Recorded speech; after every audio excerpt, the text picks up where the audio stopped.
Hey mga bros, Dwight David Howard II. Yun nga, ito pong si Dwight kasi ay maglalaro sa SGA sa Strong Group Athletics mga kabrods sa Dubai Invitational League sa Pebrero 2025. Kaya ito na nga pong si Dwight Howard, matagal na ito nagpaparinig sa PBA na gusto nito maglaro sa Commissioner's Cup. Dahil sinasabi nga niya na papasok talaga siya sa height limit mga kabrods sa Commissioner's Cup. Pero itong paparating na Commissioner's Cup mga kabrods bali-balita nga, wala ng height limit na import ngayon sa PBA. So kahit anong height mo pa ay papasok ka talaga dito.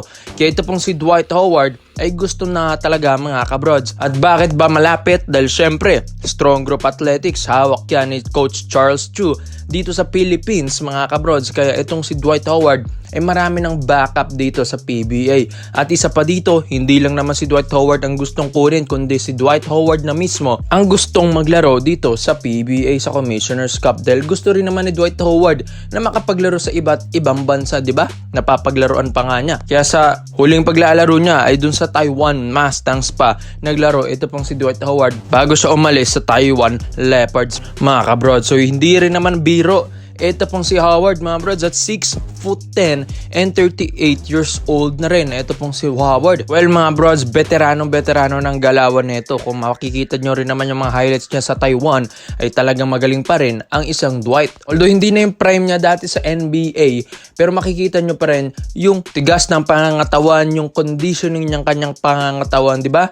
Hanggang ngayon malaki pa rin at malapad pa rin ang katawan nito po ni Dwight Howard. Mas nag-grip pa nga siya ngayon, di ba? And isa pa dito, ay laking tulong niya talaga sa ilalim, lalong-lalo niya dyan sa Taiwan Mustangs. And ito na nga mga brods, isa nga sa mga koponan na gustong kumuha rin kay Dwight Howard at kayang i-afford yung kanyang TF mga kabrods or talent fee.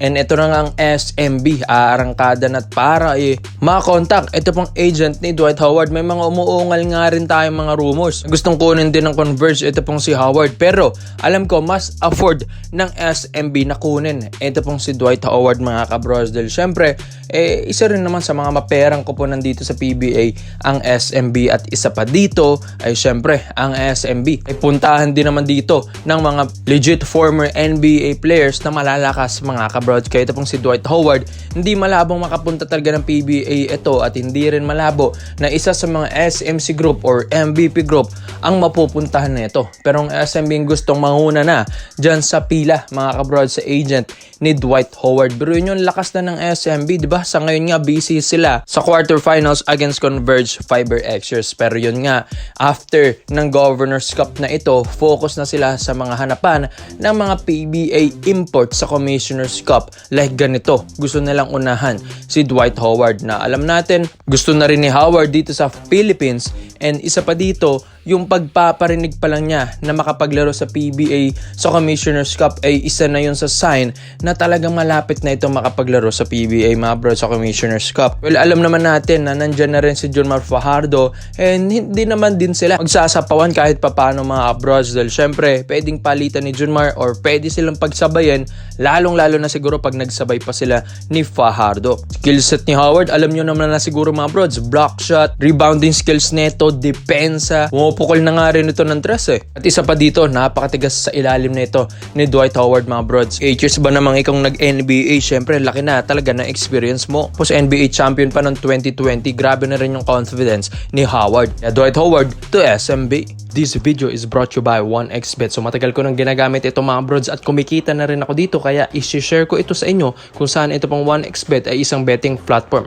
Pwede kang tumaya dito ng mga paborito mong kuponan, mapa PBA, NBA at kahit anong sports mga brods. Saktong-sakto may laban ng Rain or Shine versus Magnolia Hotshots. So Rain or Shine, mataas ang odds at 2.49. Sa Magnolia naman, 1.51. So second game naman mga kabrods. NLEX Road Warriors versus TNT Tropang Giga, 2.63. Ang odds ng NLEX or 2.64. Ang taas mga brods versus TNT, 1.46 ang odds. So mas mataas ang odds, mas mataas ang balik sa'yo mga kabrods.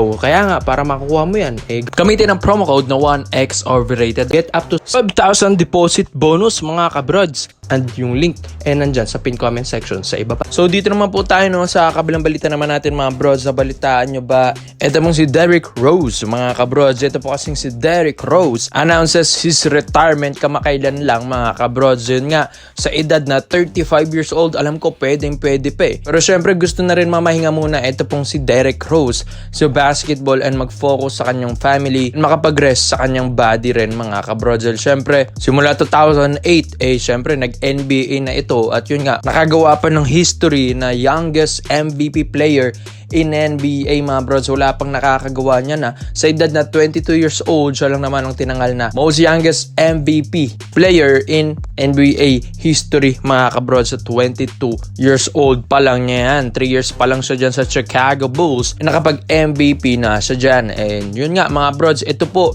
yung idol ng idol nyo, si Derrick Rose talaga. Bago pa yung mga posterized player like Russell Westbrook, Ja Morant mga kabrods, Anthony Edwards, meron ng Derrick Rose na talagang posterized kung maglaro. Ito 6'3" player, huling pinaglaruan na neto, ito pong Memphis Grizzlies. Maraming ang nag-sad reacts, maraming nalungkot mga kabrods dahil hindi nila ina-expect na magre-retiro na. Ito pong si Rose, alam natin sa mga natamo niyang injury ay ibang Rose na yung nagbalik dati, di ba? Simula nung na ACL siya sa Bulls mga kabrods sa Chicago, tapos pagbalik niya sa NBA ay nag-iba na, naiilang na rin kasi siya sa kanyang injury. Pero kahit ganun, andun pa rin yung galing ni Derrick Rose mga kabrods. Ibang-iba nga lang yung prime years niya mga kabrods. Kaya sa edad na 35 years old, ang daming ang mga international invites ngayon, sa mga imports, invites dito kay Derrick Rose dahil 35 years old, kayang-kaya pat yakang-yaka pa yan ni Derrick Rose. And guess what? Ayon din sa Sports Now, sa Diwara Banda Radio, sa ibang mga websites din natin, Facebook page, na ito pong SGA or Strong Group Athletics na head coach, na ito pong si Coach Charles Chu mga kabrods, ginagawa na nila ng paraan at koneksyon sa mga handler or agent ni Derrick Rose para nga makapaglaro dito sa Pilipinas sa SGA para nga sa Invitational Basketball Tournament sa February sa Dubai mga kabrods. At isa pa dito, sinabi rin ni Coach Charles Chu na ito pong si Dwight Howard na kanilang sentro mga kabrods, na kanilang player din, lalaro rin sa Pebrero. Ayun nga, tinutulungan na rin ito pong si Coach Charles Chu dahil ito pong si Dwight Howard na mismo ang umaakit at nag-i-invite mismo kay Derrick Rose mga bros, dahil matalik rin na kaibigan yan ni Dwight Howard mga bros, si Derrick Rose. Roommate niya yan sa mga All-Star Games and yun nga, palagi talaga silang magkasama rin off the court dito sa USA. Kaya biruin nyo yan, Dwight Howard pa ang pumipilit kay Derrick Rose, kaya hindi rin naman malabo na makapaglaro ito pong si Rose dyan sa SGA dahil syempre alam natin, mamimiss at mamimiss pa rin niyang maglaro ng basketball. Pero dito mga kabrods, dito rin sa paglaro sa PBA ay isa rin sa possibility yon. Si Dwight Howard nga, possible na rin maglaro sa Commissioner's Cup next season after ng Governor's Cup na ito. Well, itong si Derrick Rose, isa rin sa mga SMC Group ang nakatingin na rin sa kanya. Simula nung narinig nilang gustong kunin ni Coach Charles Chu, ito pong si Rose, natimbrehan na ang Barangay Nebra San Miguel ni na Coach Tim Cone and Boss Al Francis Chu. Kung si Coach Charles Chu, kayang kunin si Dwight Howard and Derrick Rose. Maski nga sila Nick Young nakuha, diba? A former NBA All-Star, hindi lang former NBA player, mga All-Star pa. Kayang-kaya rin yan ng Barangay Nebra San Miguel dahil syempre mapera sila. Kaya ito pong sina Coach Tim Cone and Boss Al ay pinaplano rin nila na makuha ito pong si Rose sa Commissioner's Cup mga kabrods, kung di man sa Commissioner's, sa Governor's Cup. Dahil gusto rin nilang pagpahingayin din ito pong si Justin Brownlee at masubukan ng ibang imports. Kaya ikaw mga brods, possible ba Derrick Rose to PBA and SGA? Komento mo lang po yung mga dito mga brods. Isa natin yan. Salamat po sa panonood mga brods. This is our Breda Dialect. Yun lang. I'm out.